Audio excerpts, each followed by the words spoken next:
So ayan, kumusta mga idol? Welcome back sa ating channel, and for today's video, meron tayong biniling gulong sa online. Papalitan natin yung gulong ng ating Colt Exodus na 29er. So spray muna natin ng alcohol para siguradong malinis bago natin buksan. So ayan, spray lang muna tayo. Spray. Bali, dalawang gulong pala yung binili natin, tapos dalawang inner tube yun.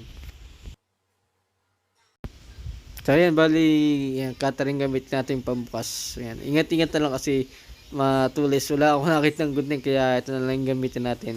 Bali, ano pala to, dalawang gulong and dalawang inner tube. Hindi ko lang kung sinabi ko na kanina.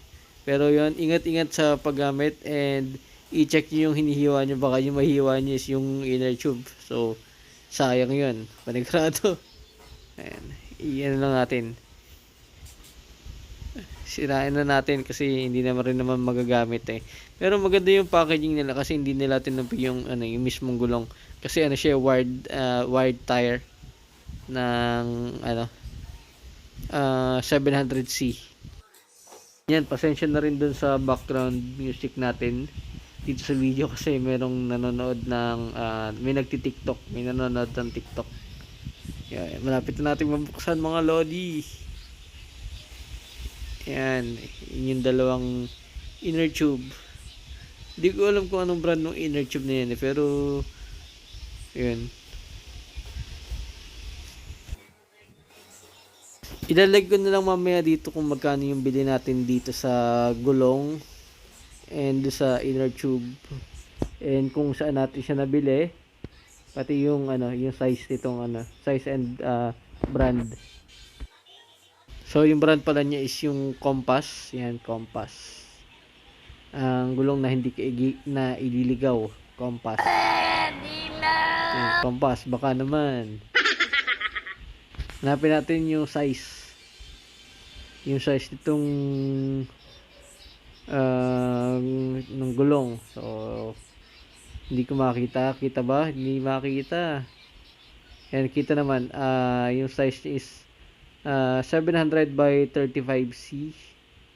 Yan, 700 by 35C.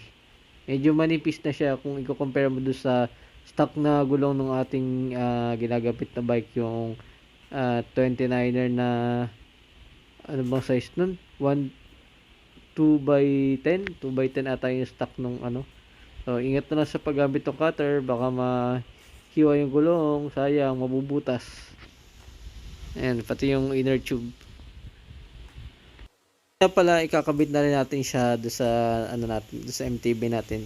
Medyo matagal ko na rin hindi nagamit yung MTB natin kasi nga binenta ko rin yung gulong. So wala siyang gulong ngayon. So ito, inintay pa natin. Pero mabilis lang naman siyang na-deliver. Bali, in-order ko siya nung Sunday. Tapos Tuesday na-deliver na rin kaagad.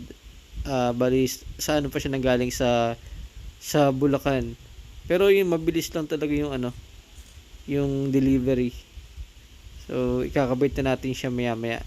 I-check lang muna natin kung tama yung mga sizes ng mga pinagbibili natin dito sa Shopee.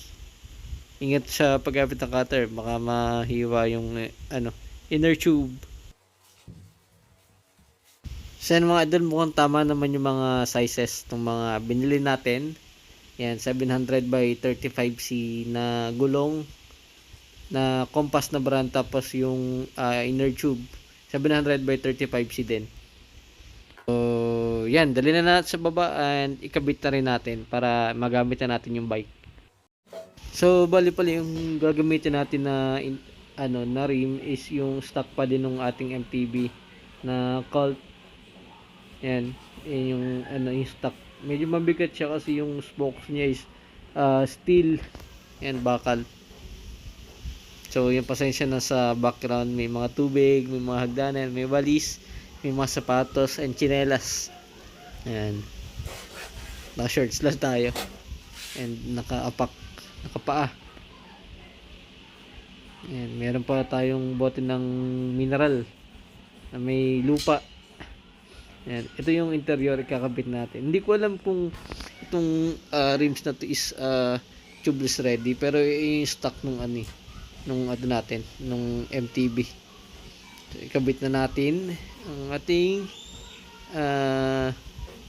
gulong. So sana hindi tayo mahirapang magkabit kasi first time kong kabit nung gulong kasi hindi ko pa try masiraan ng gulong sa labas. Hindi ko pa try mag-patch. So sana magawa natin maayos yung pagkabit nito.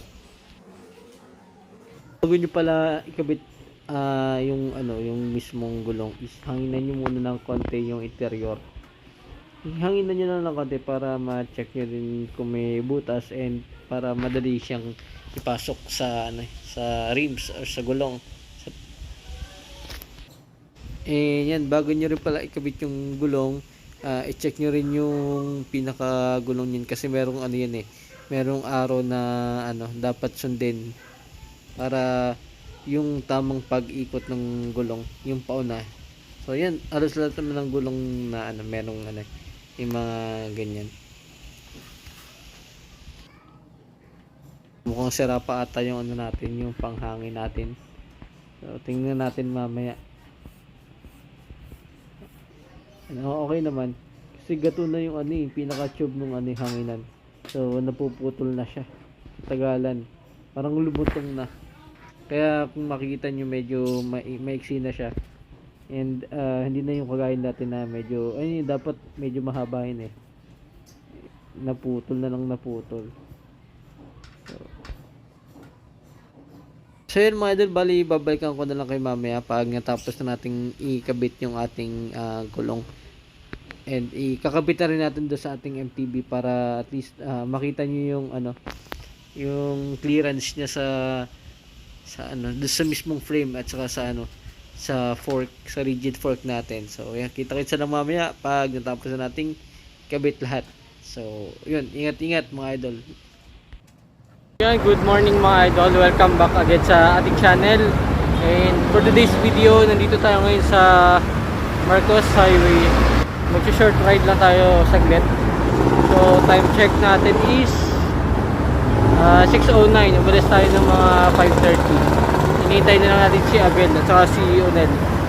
So yun, tayo.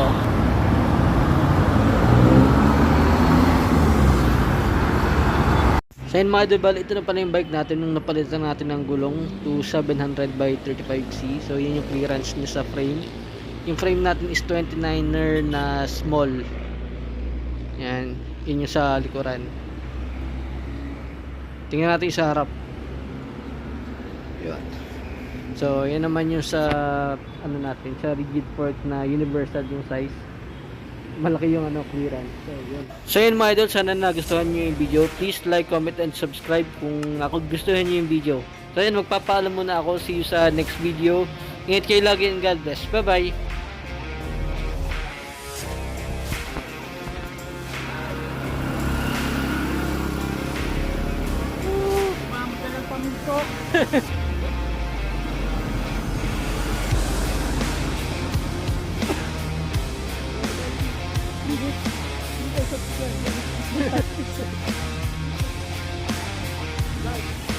Like the bell button.